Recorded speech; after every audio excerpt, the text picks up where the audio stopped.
Ladies and gentlemen, here's a part of my collection of trombones that were remanufactured by a gentleman of a name of Hartmut Doberstein in Frankfurt on River Oder.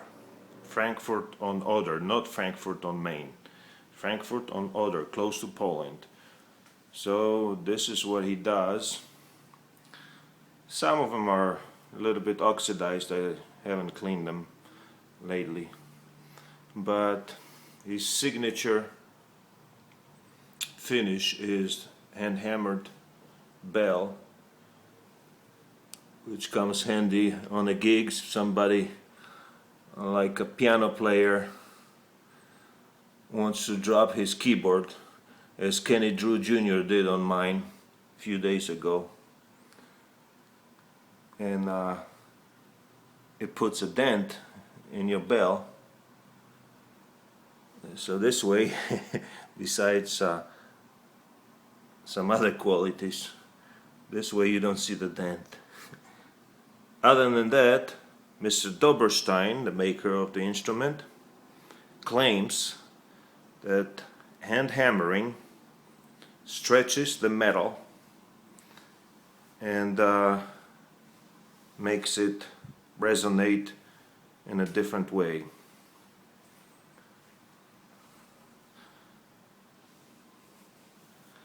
Of course, when you want to can't do it with one hand. And anyway, I'm gonna show you, maybe on the other one. I'm gonna show you it fits perfectly. Anyway, this is sterling silver. It just oxidized, so it's not doesn't look like silver. Here's some mother of pearl buttons right on the bell. And this is a valve trombone. They are all gold plated. First they are 15 microns silver plated, and then they are gold plated, no lacquer on it. But as you can see, gold and silver oxidizes, so you just have to use polishing rag once in a while. For those of you that don't have lacquer on the instruments, you know that you have to upkeep your horn. This one has coins soldered to it. This is also hand hammered. They are all King 2B from the 60s, from the 40s, and they are redone by Hartmut Doberstein. This one I asked him to put a silver certificate right in it, which resonates at a certain frequency. Also, there is a Liberty silver dollar here. Actually, I think it's $50. 1 ounce of silver here, and I think it's 1 pound of silver right here. It makes the instrument quite heavy. However, it is very, very well balanced.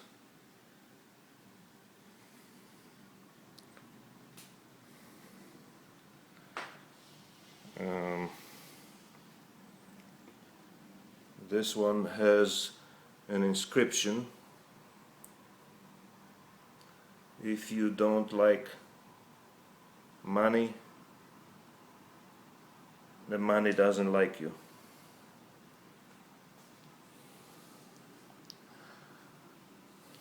Here's another one with the beads in it.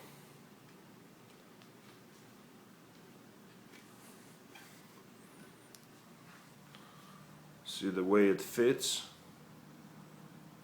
It's absolutely perfect.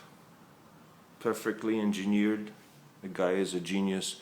He does work for major symphonies in Germany, because as you know, the state owns the symphonies over there. So the state of Germany provides the musicians that's funny, isn't it, with the money, real money, big money, to upkeep their instruments.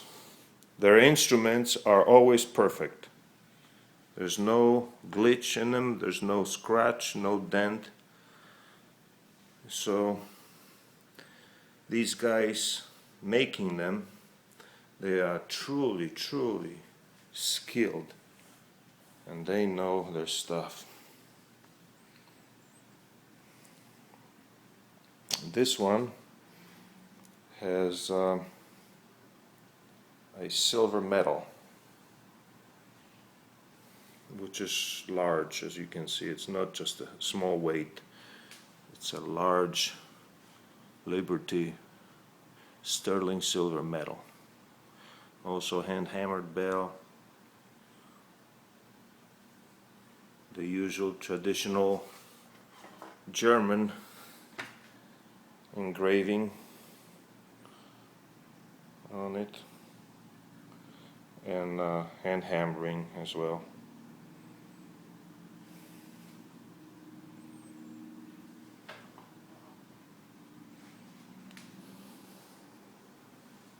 Here's the other side of this.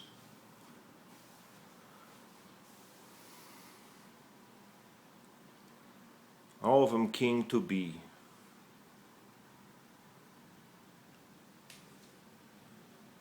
Selected for a certain quality of sound.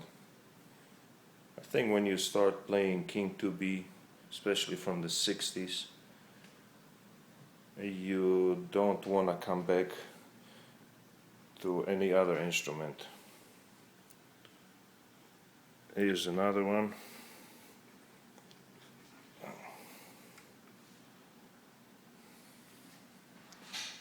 Here's another one with also a huge weight, which says, on this side it says wine, it's bronze, and this size says beer, the musician's best friends.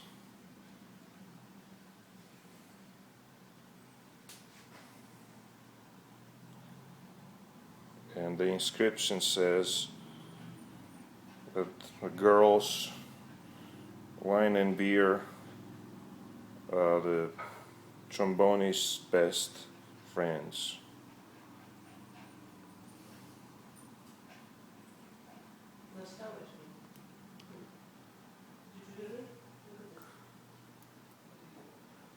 And again, everything is plated with silver and plated with gold.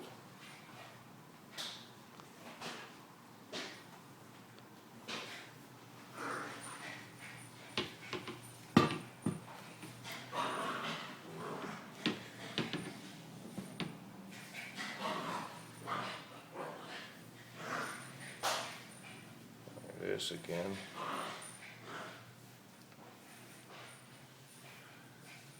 Here's yours truly, Lecewicz over there. Lecewicz plays on Bach 8, by the way.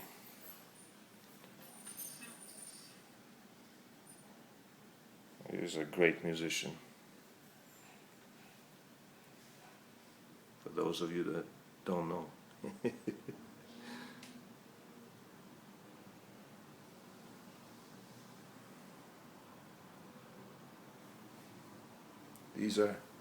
These are mother of pearl buttons on both sides of the instrument, and again this folds the same way as the other one. The tuning slide folds.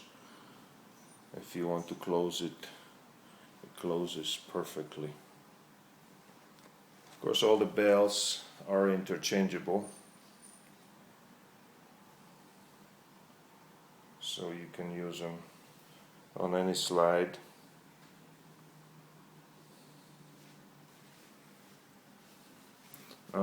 Good thing about this particular valve trombone is, of course, the finish is absolutely immaculate. Very thick plating on it, so it doesn't wear out on you. Attention to detail. One thing is, for those of you that play valve trombone on occasions, you always have problems with certain tones, like the 7th position. So this little gizmo that Mr. Doberstein attached to it moves the tuning slide for your E's, etc. Makes it slightly lower, which they are always way too sharp.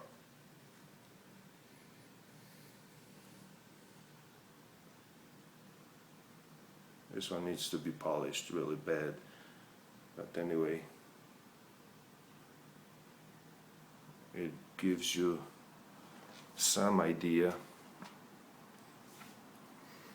They're all from Cleveland, from H.N. White company, which is the king prior to United Musical Instruments. This is when the king was king.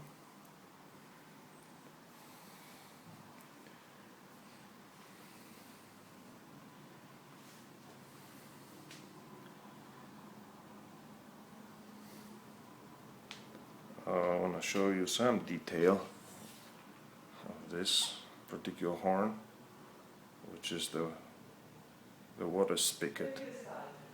The water spigot has a lion head right on it.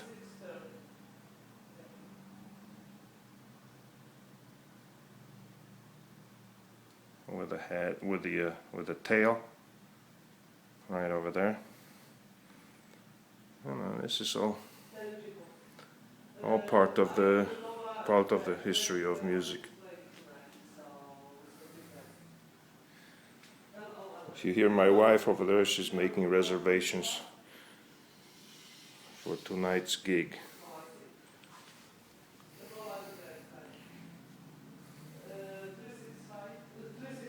I'm not gonna be playing all these instruments. I'm just gonna be playing one, a big band date tonight. I use 7C mouthpiece. It comes from, you can buy it here, but it's being made in Germany. Yeah. Well, because it fits me.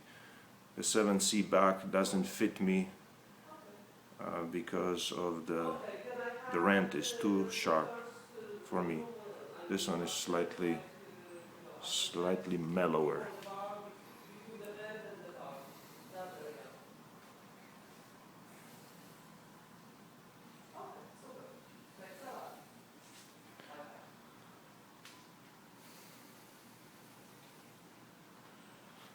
The one I'm using tonight looks very similar to this instrument. This is a very, very thick plate. The idea is to make the instrument solid, free blowing, and make it the way so when you play a certain note, it doesn't resonate this particular note. Otherwise it would amplify this very note. So the key is to make the instrument resonating, but resonating all the notes, not just one single note, like on a tuning fork. And actually, this is not my idea. I saw Elliot Mason playing his horn, and his is kind of similar. It's got a plate in it just like this one, except it's got no finish on it. So, and I don't think his folds exactly the same way, so it's seamless. However, it's irrelevant because you're never gonna have the tuning slide in all the way, hardly ever, right? The chances are slim. So the one I'm using tonight is the same principle, except it doesn't have hand hammered bell. And unfortunately, Kenny Drew Jr., the best pianist in the world, dropped his keyboard on that particular horn. I don't have it here. It's fixed by now by Larry Minette.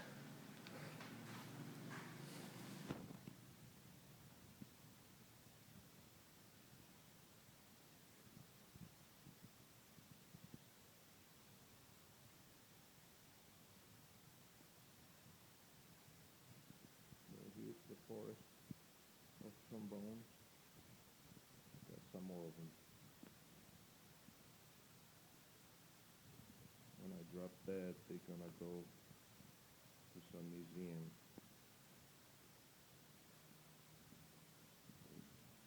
There's no two alike in the world. And they vary in high register. They react differently to different playing. Whether it's best class, mute, amplified, practically. If you live in a condo, you'd be using it. And you can hear yourself, but nobody can hear you.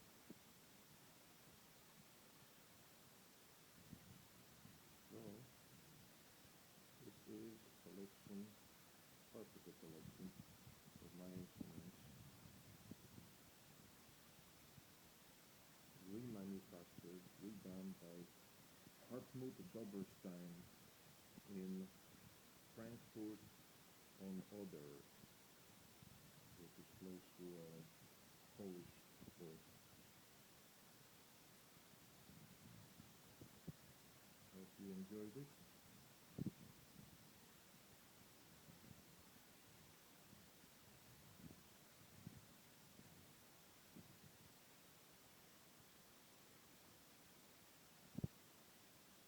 Of course, all of them come with a double high D flat built in. And this is pretty much all I can do on trombone. I wish I could be better in a regular register.